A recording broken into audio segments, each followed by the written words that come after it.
Again, I'm Cynthia Miller with the Austin Water Public Information Office. You are at the Gardenville Lane Pipeline Renewal Project public meeting. We're really glad that you're here. This is being recorded so that we can put it on our website for anyone who is not able to make it live tonight. And we'll go ahead and jump in.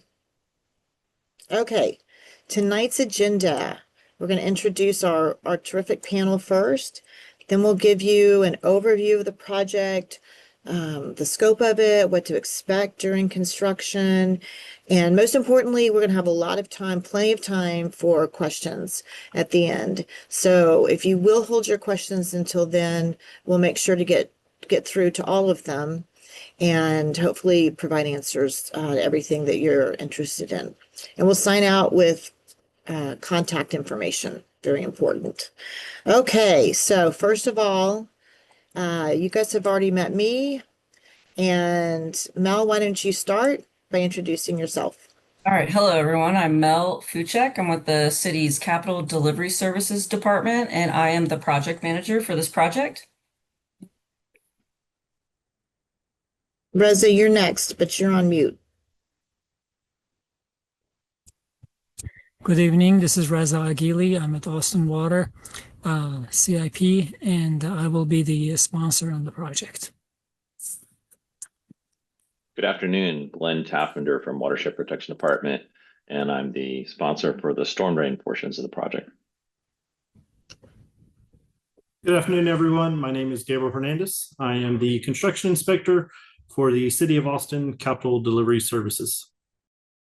And you're going to hear us tell you this throughout this presentation, but Gabriel is a person you want to know. He's going to be in the field, on the ground, making sure everything is running smoothly, and he's a great guy, and you should just feel free to ask him questions. We're going to give you several opportunities to get his cell phone number.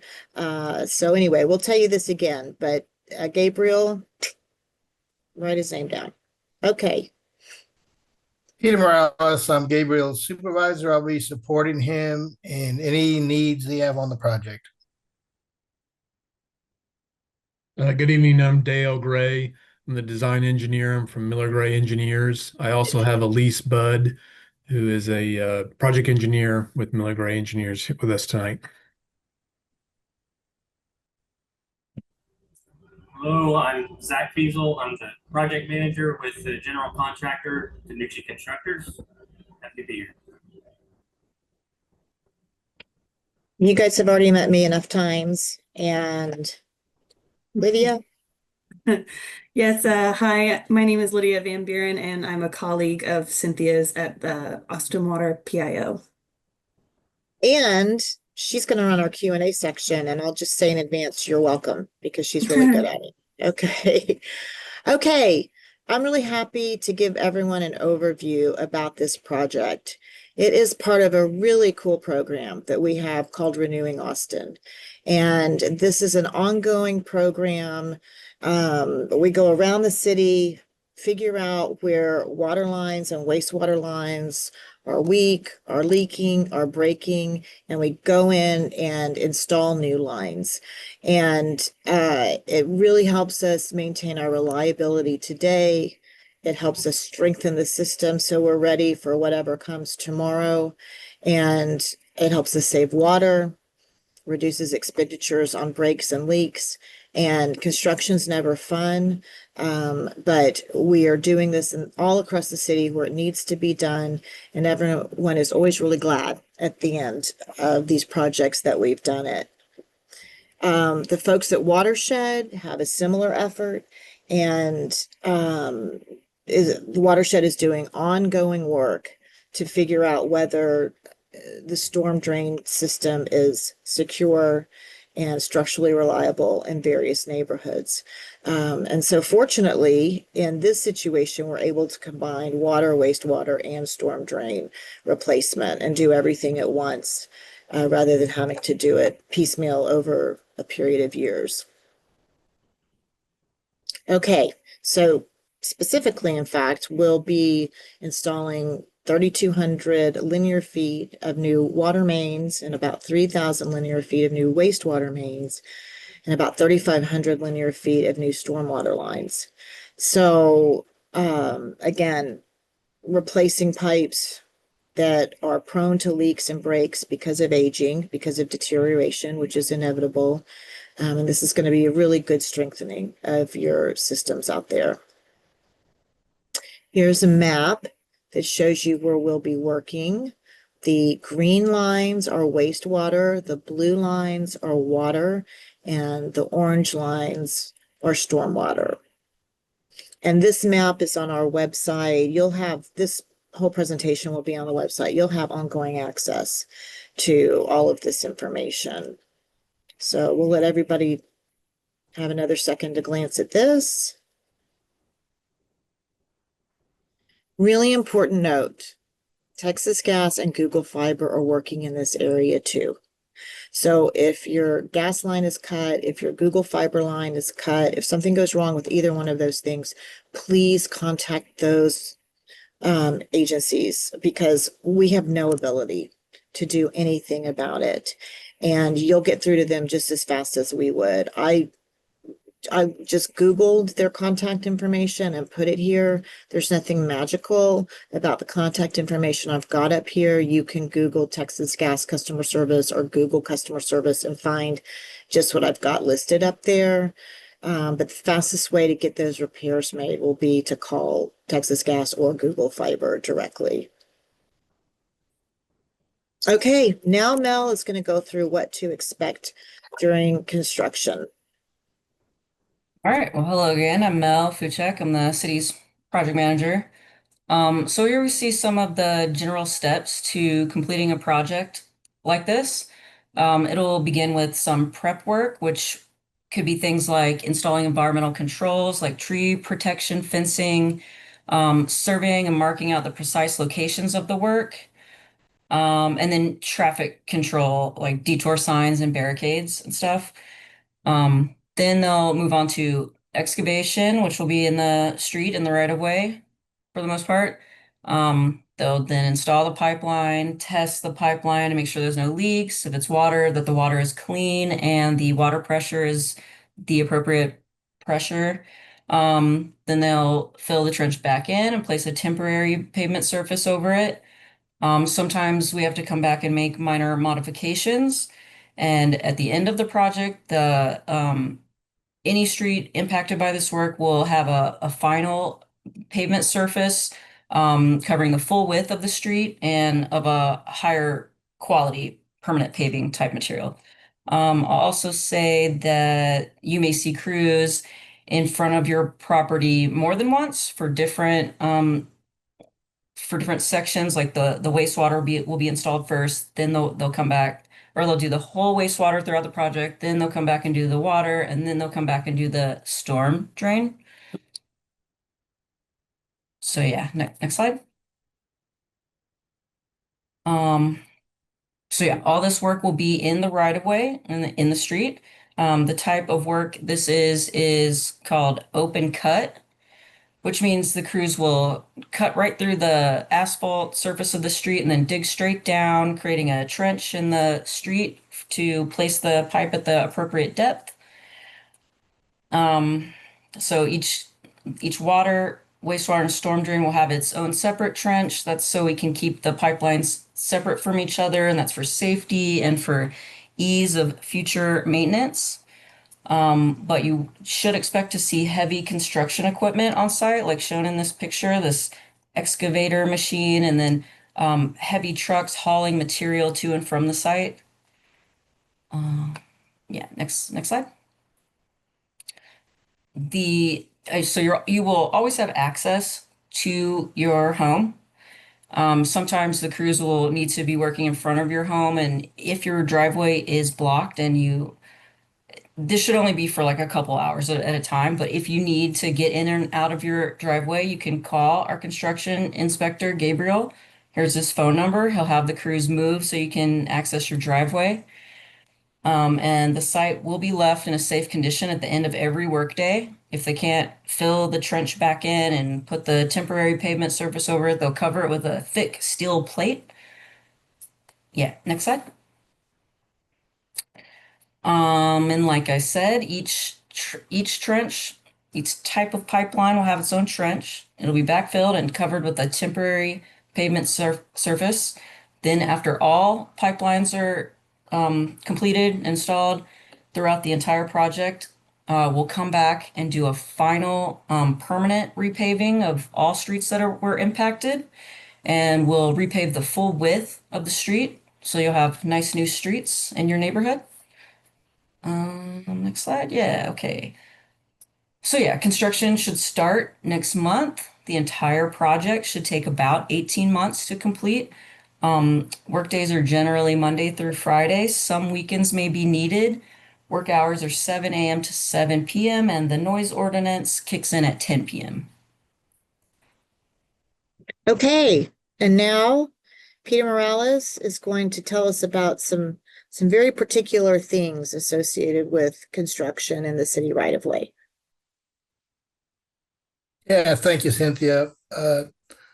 Many people probably don't realize, but the city legally owns 10 feet behind the curb in most neighborhoods. That's considered the right of way. Now, we understand that a lot of areas don't have sidewalks, but the homeowners have put really nice vegetation and different things, within that 10-foot area. And we're going to do as much as we can to talk to you before we just go dig up bushes or anything.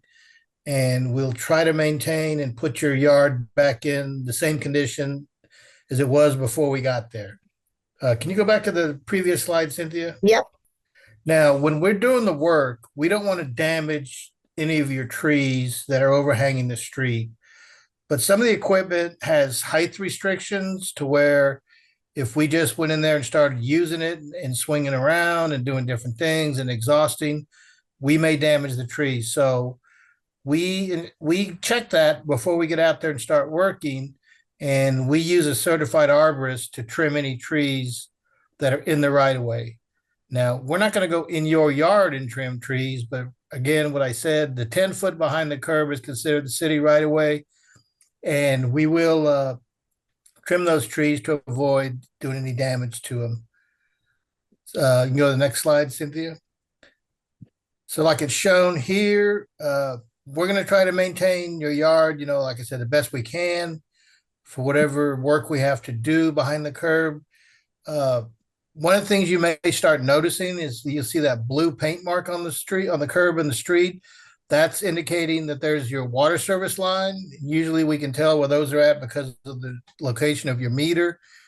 You'll see different colors. The green is sewer line, and then a red one would be an underground electric, but we shouldn't really have any of those in that area.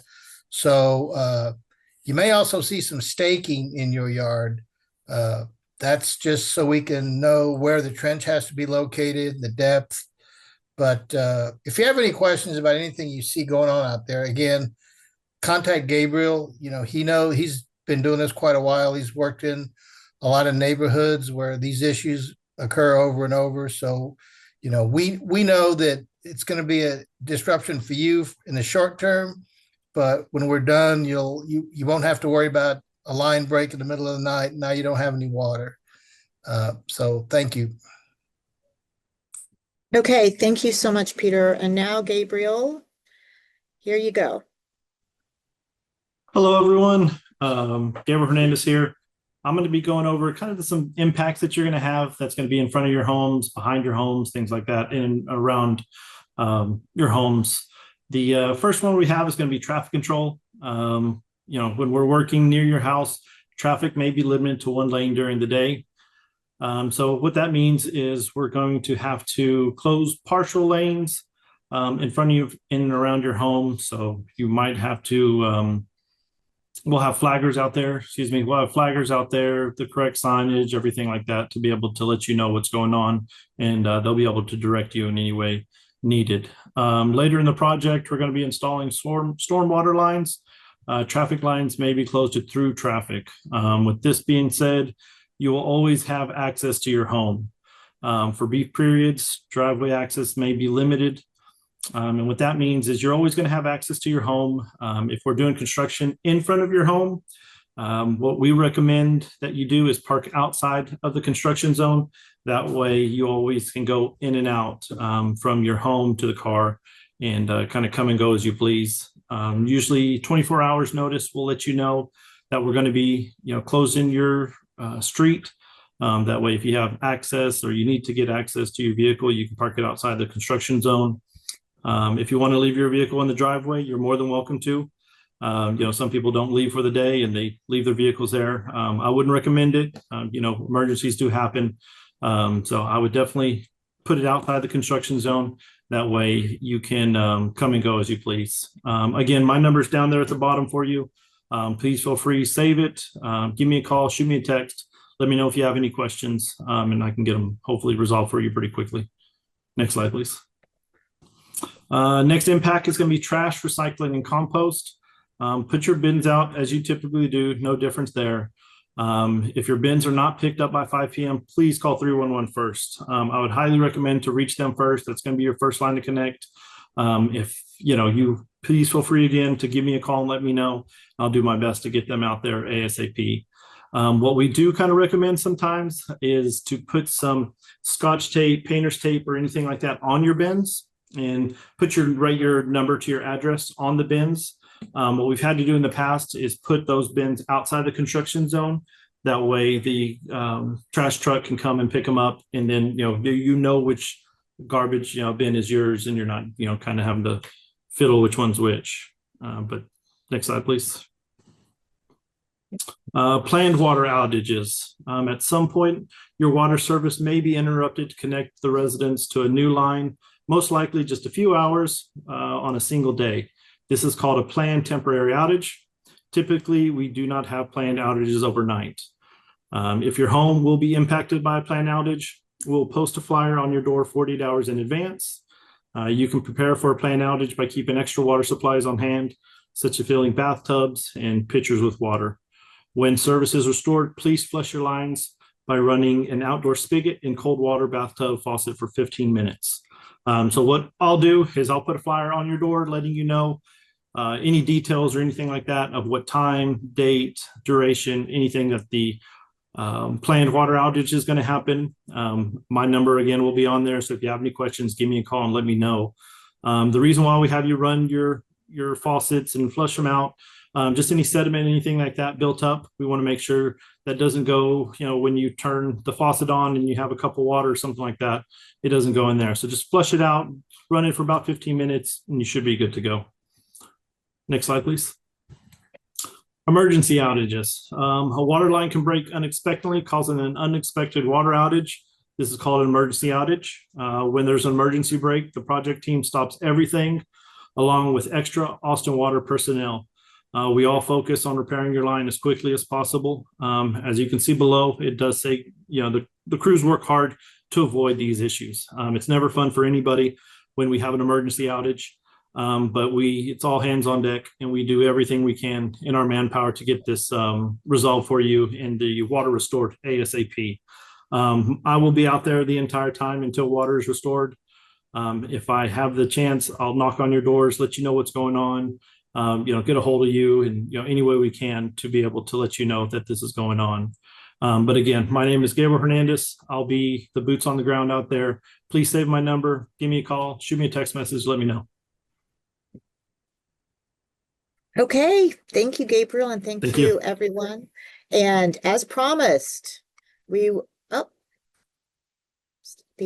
as promised, we would give you several opportunities to get Gabriel's contact information, but we're going to give it to you one more time at the end. So now, the most important part, Q&A, and we've got directions there. You can submit questions in the Q&A or raise your hand. And Lydia, you can take it away. Do we have any questions? Do we have anyone who would like to ask a question? We really encourage you to do so. We get lots of great questions at these things. I don't see any in the Q&A yet, but they could be typing them out. So we're going to give everyone a chance to type in any of their questions. And if you're on the phone, you press #9. if you'd like to speak. You'll hear a prompt. And then you press star, I'm sorry, I said #9. That's not true. It's *9 if you'd like to speak. And then once you hear the prompt, you press *6 to unmute. So if you're on the phone, you press *9 if you'd like to speak. Oh, so So we do have a question. We have a Okay. question in the chat. This is from Katie. She asks, there has recently been work going on at the intersection of Garden Villa and Cardinal on pipes. Was that a different project?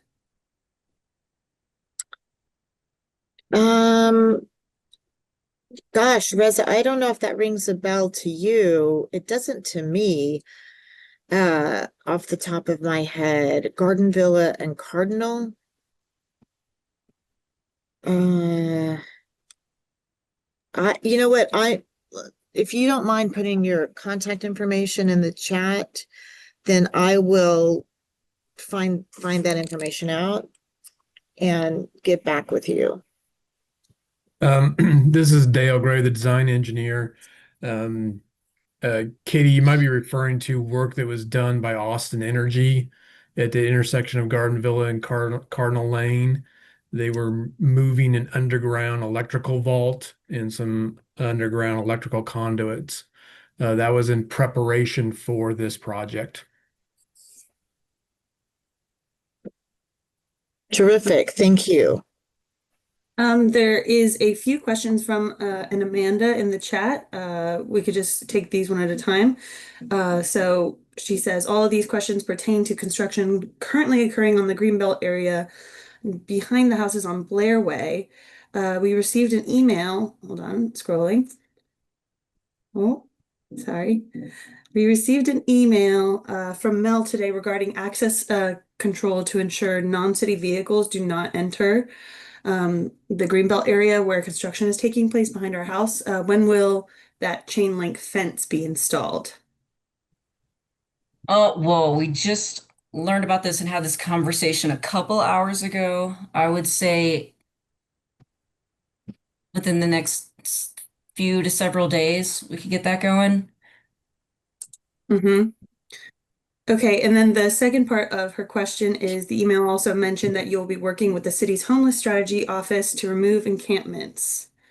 When will this take place? Does this include removing trash from old camps? Now that brush has been cleared, I can see trash from an abandoned camp from my kitchen, back in the woods, and I'm not sure if there's more trash even further back, which could degrade the integrity of the watershed protection zone.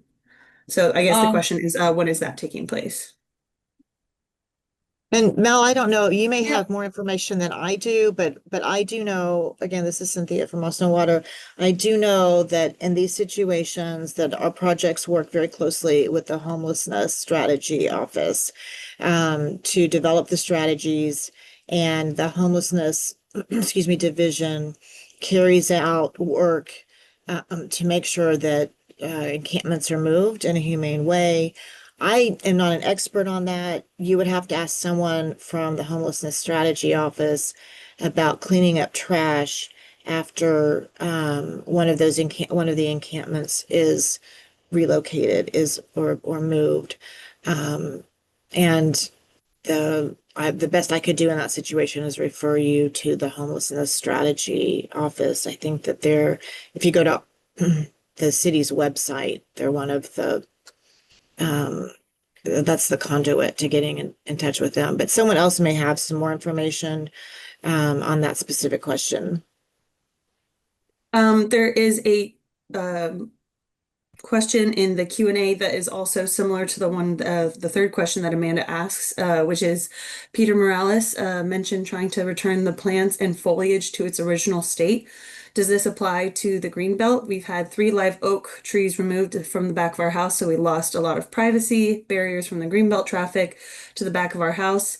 Given the high number of unhoused individuals that live in the woods back there, the lack of foliage is now a concern, which is similar to a question that was also asked by Mr. Ben Brown about, are any of the trees going to be replanted, or is it just all going to be paved? I don't think tree replanting is part of this project. Yeah, to kind of touch on that as well, a little bit. He was kind of speaking within that right of way, I believe, more kind of in the right of way in front of your homes, not necessarily in the green belt. But yeah, I don't believe the plans call out for replacement of trees that had to be, unfortunately removed for this project. So I don't believe so. No. And then the last question that she had is, what is the duration of the construction phase in the greenbelt? Zach, you might be able to answer that a little Yeah. bit better. Yeah, I think I'd expect somewhere in the neighborhood of 6 weeks, plus or minus. We'll be back there. Okay. Thank you, Zach. Katie asks, is the creek itself going to be excavated as a part of the stormwater drainage project? No, we'll do as little impact to the creek as possible. That part of the construction will not be open trench. It will be boring, like tunneling under the creek. So as little impact as possible to the creek itself. Very good. And then last question that I have in the Q&A, although anyone feel free if you have any additional questions, please write in. I live next to the entrance of the watershed by Lock Lane and Cardinal Lane. The watershed has been an issue since 2019 with homeless encampments, abandoned cars, trash, mounds of wires, etc. The entrance only has two bollards where the locks are cut and cars drive in and out through the creek all day and night long. And it damages the creek and watershed. It's a mess. So what type of gate, bollards, or security will be installed at the entrance of the watershed? So yeah, the whole homelessness and encampment issue in the drainage area is a bit bigger than is appropriate for the scope of this project. We will do what we can to secure the area. We talked about installing a chain link fence at the entrance there that you're talking about, and getting with the homeless strategy office to inform the encampments that they got to go. We're having this project. Yeah, but we'll do what we can. But the whole issue of all the trash is just not what we can handle with this specific project.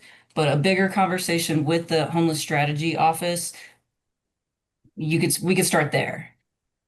Yeah, and we do have a protocol for working with the homelessness office in a situation like this. So those dialogues are starting, and the homelessness office will be taking the lead on determining what should be done and those sorts of things. But we will work with them throughout the project where necessary to make sure that things are done as well as possible. So another question. Oh, wait, Unless hold on real Gabriel, quickly. did you want to speak? Yeah. Because you have your hand raised. Sorry. No, you're fine. I'm pretty sure, I believe Zach and Mel, that there are going to be some bollards at the end of the project that are going to go back up. Yeah. Not necessarily in the correct, or not the correct, but the exact same positions, but there are going to be some new bollards that go up. That way it kind of blocks some access to back there as well. Just a heads up. Yeah, that's right. That's right. Okay. Another question in the chat from Marco. For those of us on South Second North and north of Gomez, will the wastewater work impact our lawns, front yards, or be limited to the street? So on South Second. This is Dale. I could probably answer that question best. Nearly all of the utility work, be it water, wastewater, or storm drain, will be done within the confines of the two curbs, except for the service lines that go to your meters, your cleanouts, that sort of thing, in the wastewater line that's in the greenbelt area back there. But most of the wastewater work will all be in the street. Okay, good. From Mr. Ben Brown, just wondering, they put a bunch of stones across the creek today and slit some fences. What was there like a big rain? Is that us? Did we do Um, that? That was us. yeah, that's just normal. Excuse me, ENS controls that go up.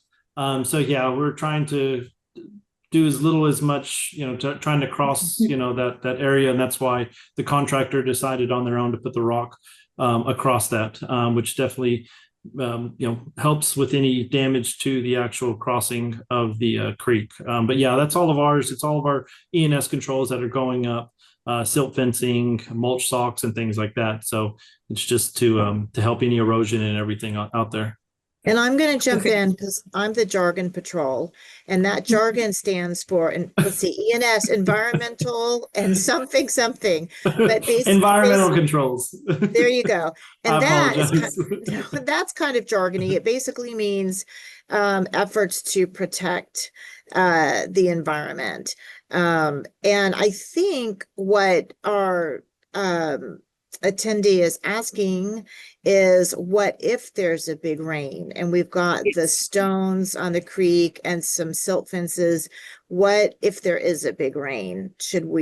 Are we potentially causing flooding, I guess, is what he's worried about. Mhm. So I'm pretty sure the like the silt fence, all those controls are designed to allow enough water to pass through so that flooding will not occur. Mhm.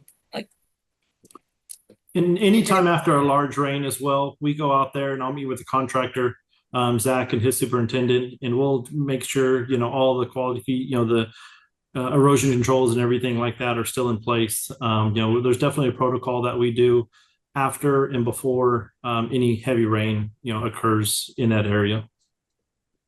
okay, so the stones obviously are placed, understanding that there might be a big rain, and so thank you. That's all very helpful. And then Penny also made a comment saying that she doesn't believe that the bollards will do anything. Sorry. And then Amanda asks, can you provide a contact person in the homeless strategy office that you are working with so she could reach out to them directly? Do we have a contact? I don't have that contact just yet, but I can get you that contact if you share your email or phone number. Amanda, if you want to message one of the panelists directly, like Mel, you can send her a direct message with your information. She can send that over to you.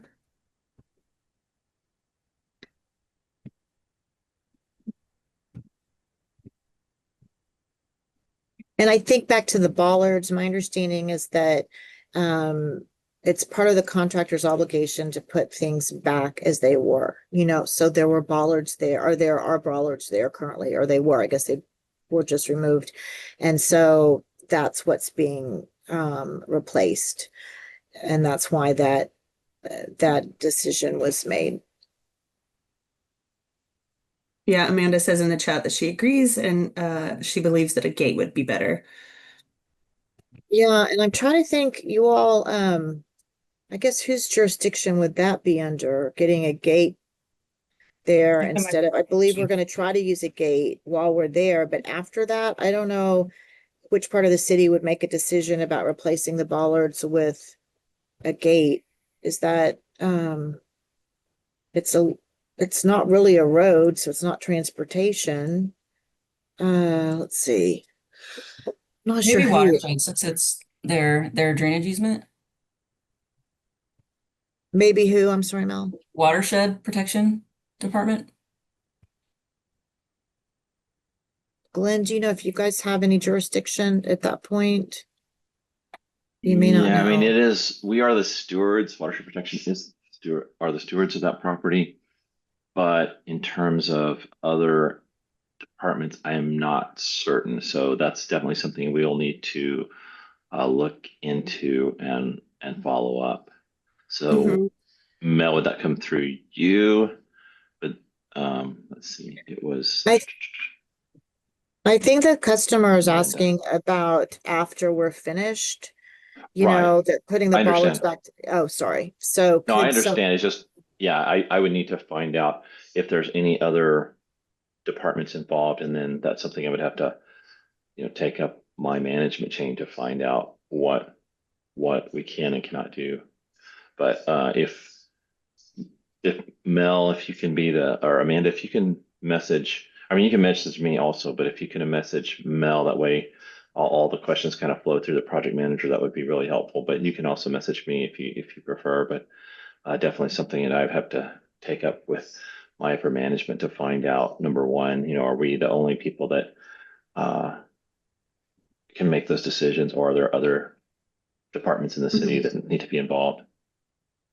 And also, Penny, who asked about this, the gate or the bollards earlier, if you'd also like to send your information to either Mel or Glenn, and then they could be in touch with you about this situation as well.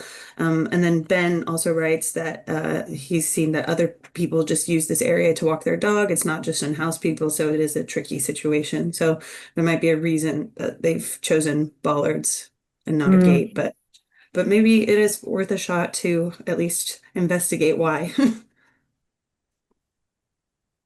All right, I'm not seeing any more questions for the last few minutes, so maybe Cynthia, you want to move to the next slide so that people can have a chance to get everyone's contact information? yes, yes. And if someone, feel free to continue to add questions if you have them. Okay. So this is pretty self-explanatory. I'm glad you guys have had a chance to meet Mel. And again, there will be a quiz. The quiz, we're going to turn this off and see if everybody can remember Gabriel's phone number. But in all seriousness, he is the boots on the ground, knows a whole lot, and is a terrific help. So please make sure that you screen capture this. Again, this is all posted on the webpage as well. And Cynthia Miller, that's me. Please make sure to feel free to reach out to me as well. We're all here to try to help this go as smoothly as possible. Construction is really never not,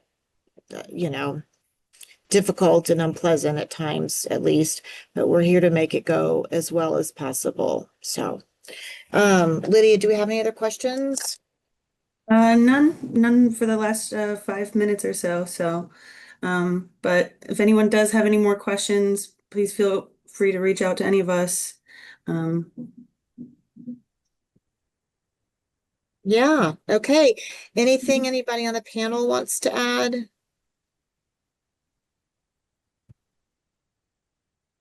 Okay, well, thank you all so much. Thank you, everyone who's participated. We're going to post this on the website in a few days. I hope that you'll encourage your friends and neighbors to watch it, or at least to go to the webpage.